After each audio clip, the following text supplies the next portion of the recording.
दिखाएंगे, रिकॉर्ड नहीं करेंगे।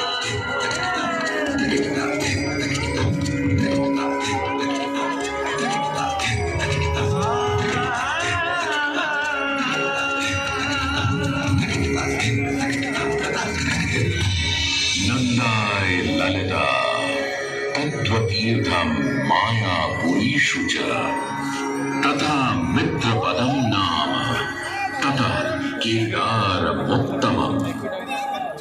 आस्था, श्रद्धा एवं सबसे प्राचीन सभ्यता का साक्षी है यह वाराणसी शहर।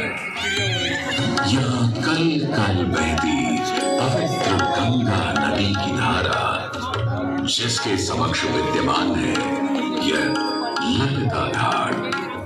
मत्स्य पुराण में तीर्थों की चर्चा के अवसर पर ललिता तीर्थ का वर्णन हमें प्राप्त होता है। साथ ही साथ स्कंद पुराण के काशी खंड में भी जहाँ नव दुर्गा घाटों का वर्णन होता है, वहां भी ललिता घाट का नाम अंकित है। ततो ललितातीर्थं गंगा केशव सन्निधौ तत्रास्ति ललिता देवी क्षेत्ररक्षाकरी परा।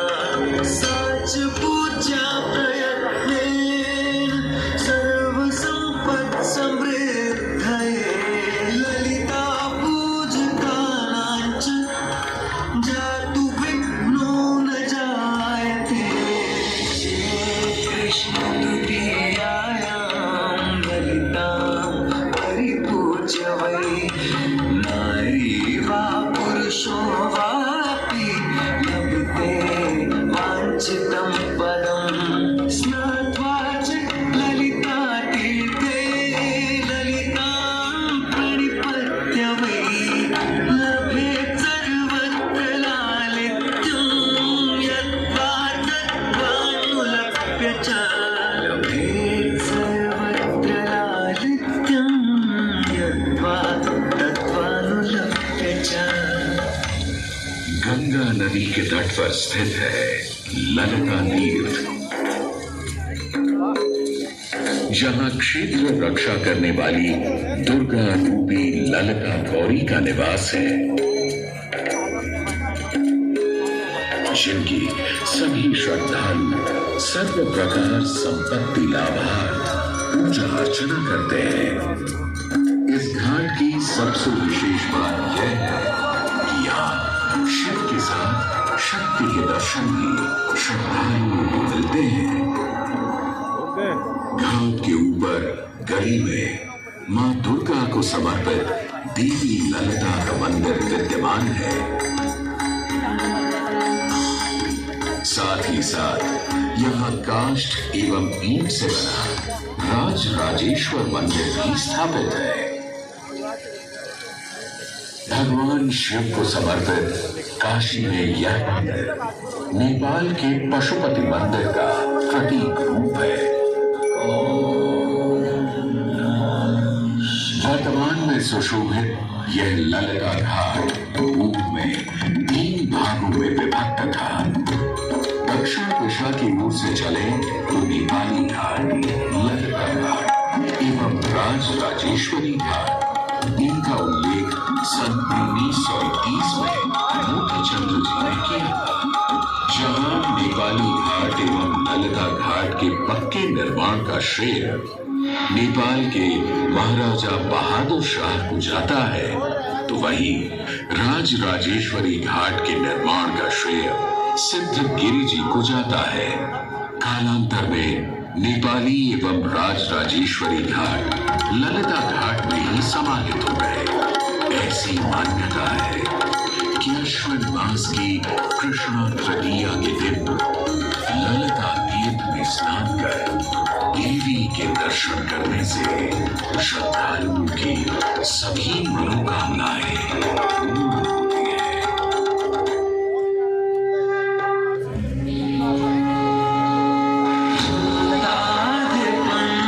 जगभूषणभूषितांगं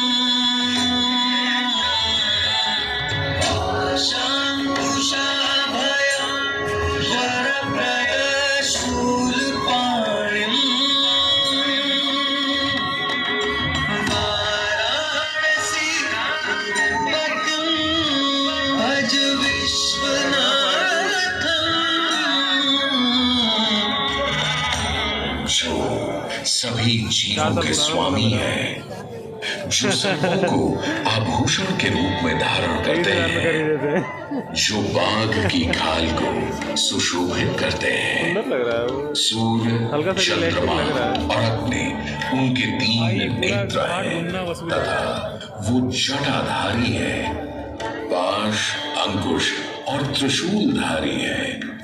वे अपने सभी भक्तों को आशीर्वाद देकर उन्हें भय से सुरक्षा प्रदान करते हैं। ब्रह्मांड के स्वामी एवं वाराणसी के भगवान श्री विश्वनाथ की हम वंदना करते हैं। मैं आदि नगरी काशी हूं, वही काशी जो स्वयं भगवान शिव के त्रिशूल पर विद्यमान है। 15 मिनट सृष्टि के प्रारंभ में महादेव ने जब पृथ्वी पर अपनी दृष्टि डाली तो उन्हें एक भाग चमकता हुआ प्रतीत हुआ। उसी भाग को भगवान शिव ने काशी का नाम दिया। कालांतर में गंगा नदी के तट पर बसी इस काशी नगरी में समय समय पर अनेकों घाट विकसित हुए, जहां श्रद्धालु आकर पूजा अर्चना एवं स्नान किया करते थे।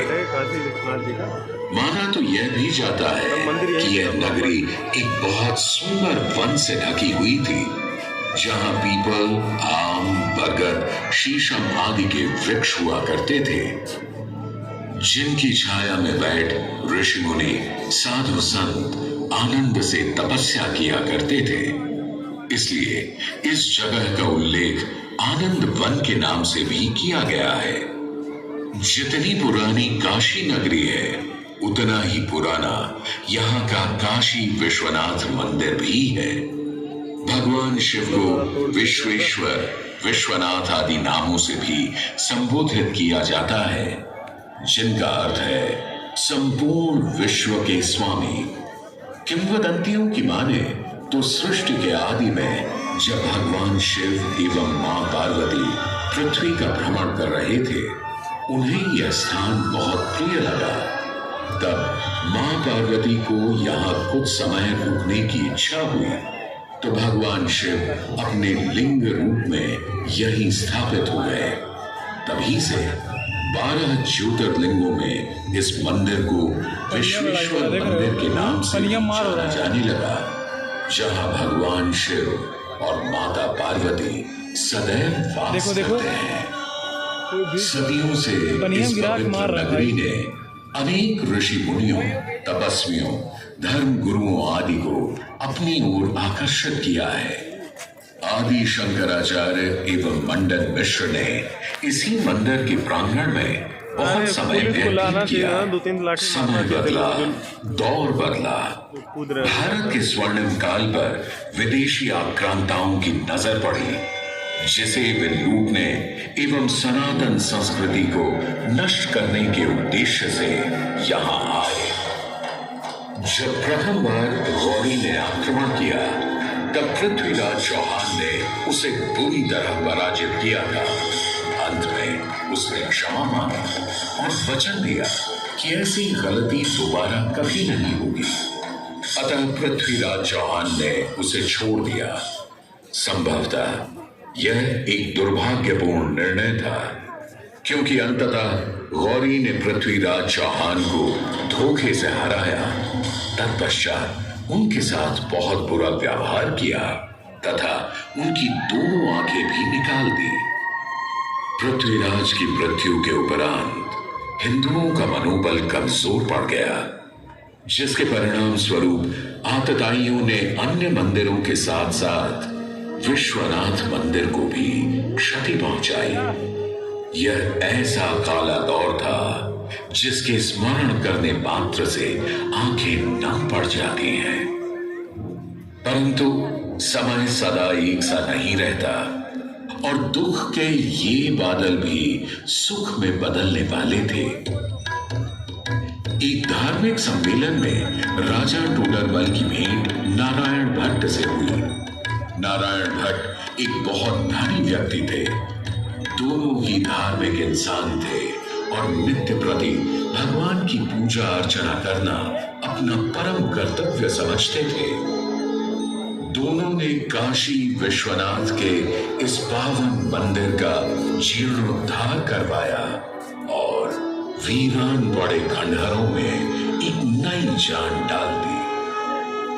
16वीं सदी में संत तुलसीदास ने यहाँ रामचरितमानस की चौपाइयों को पढ़ा था तथा संत एकनाथ ने भी यहीं पर वारकरी संप्रदाय का महान ग्रंथ श्री एकनाथी भागवत लिखकर पूरा किया था। लगभग 7वीं शताब्दी के मध्य में मराठा शासक मल्हार राव होलकर ने काशी विश्वनाथ मंदिर के पुनर्निर्माण की योजना बनाई। ये कार्य वे तो नहीं कर पाए, परंतु उनकी पुत्रवधू अहिल्याबाई होलकर जी ने इसे सन 1776 से 1778 के बीच पूरा किया। वर्तमान काशी विश्वनाथ मंदिर निर्माण का श्रेय अहिल्याबाई होलकर जी को ही जाता है। इनके अलावा महाराजा रणजीत सिंह ने 1000 किलो शुद्ध सोने से निर्मित छत्र को इस मंदिर पर लगवाया।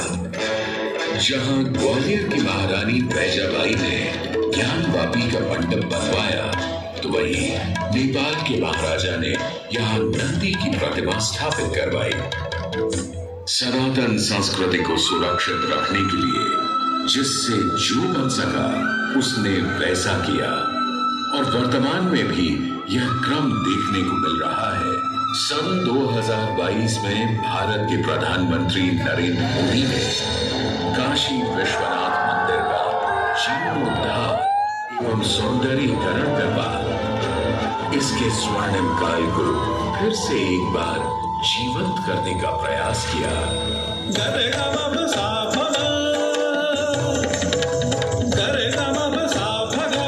भगवान शिव को समर्पित काशी विश्वनाथ का यह पावन मंदिर सदियों से करोड़ों श्रद्धालुओं का प्रेरणा स्रोत रहा और सदैव के लिए रहेगा।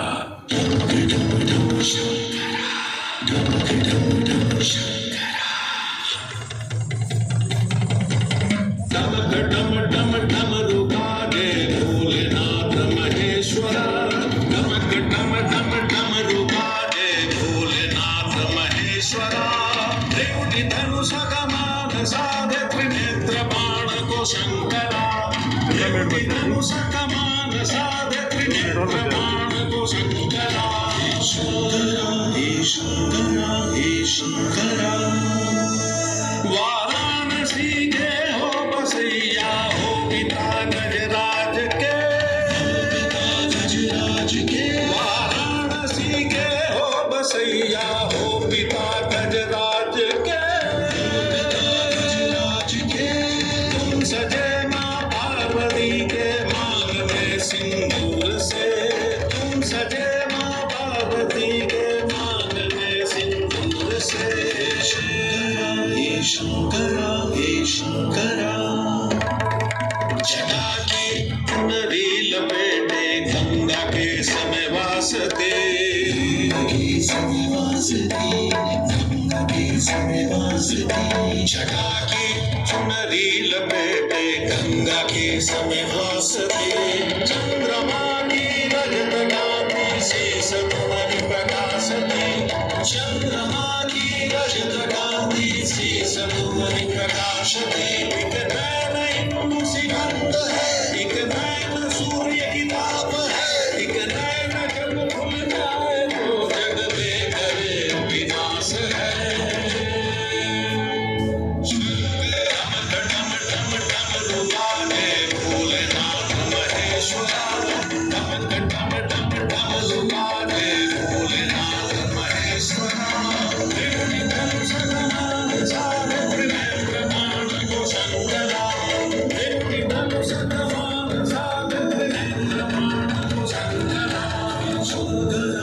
शंकरा हे शंकरा।